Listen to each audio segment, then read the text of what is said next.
Salutare și bun venit la un nou episod de pe canalul meu. Eu astăzi o să vă arăt cum băgăm hack la școala de șofer prin Rookie Podcast. Uitați,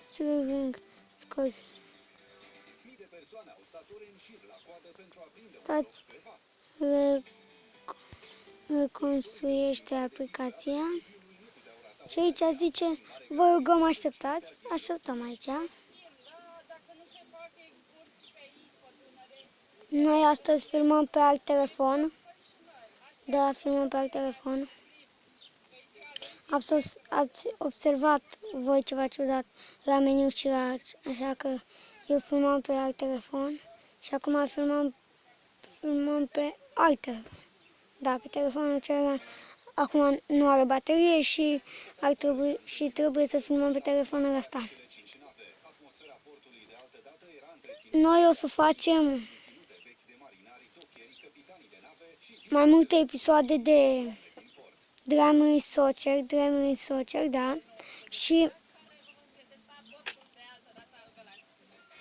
și voi ca să-mi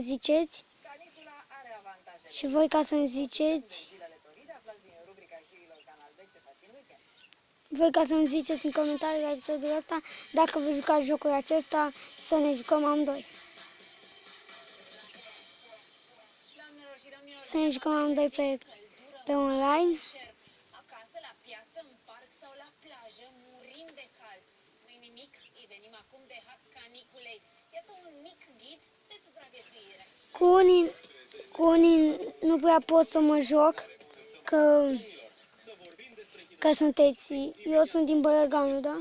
Voi sunteți din Constanța, din așa, și din Ranurile, nu prea pot să mă joc cu voi.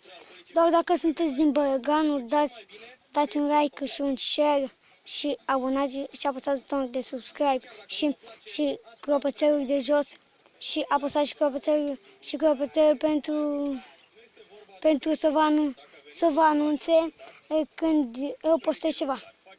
Și nu sunteți pe net. Și nu aveți netul activat, datele mobile, Wi-Fi sau etc. Unde sticla cu apă? Și am revenit. Uitați, așa trebuie să vă apară. Nu apăsați OK, apăsați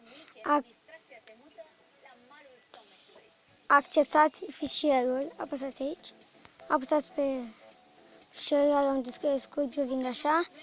Instalare și dezinstalare. OK, dezinstalăm. Acum instalăm din nou. Atmosfera este foarte frumoasă, ascultăm muzică, este plăcut. Acum aici Este o priveliște trebuie ca să așteptați ceva. Trebuie să așteptați ceva timp. Toți cei care vor să descopere muzica jazz o poată face într-un mod cât mai ușor cu putință. Eu m-am gândit astăzi ca să fac un tutorial cum să bagi hack la Squid Driving 2016. Da.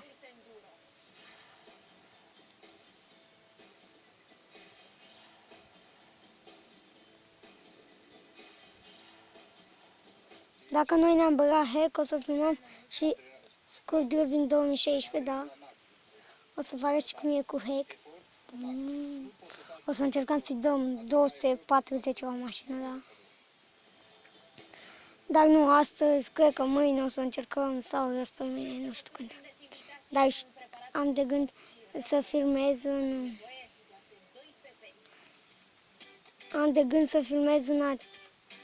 în această vară, în vacanța de vară. Vreau ca să fac 100 de abonați în vacanța asta, da. Deci noi suntem de 3 luni, 6 luni de să vedem dacă facem noi suma de 100 de abonați. Uitați, deschis. Acum trebuie ca să întoarcem. Să vedem noi dacă facem suma de 100.000 de abonați.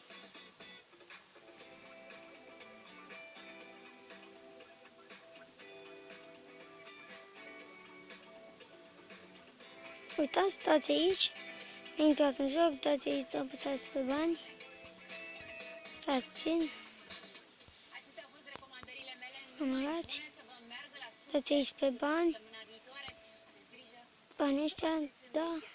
Și mi-am întrebat banii, vedeți? Și acest episod se va încheia acum. Dacă v-a plăcut episodul, apăsați butonul de like și butonul de subscribe și pa, pa.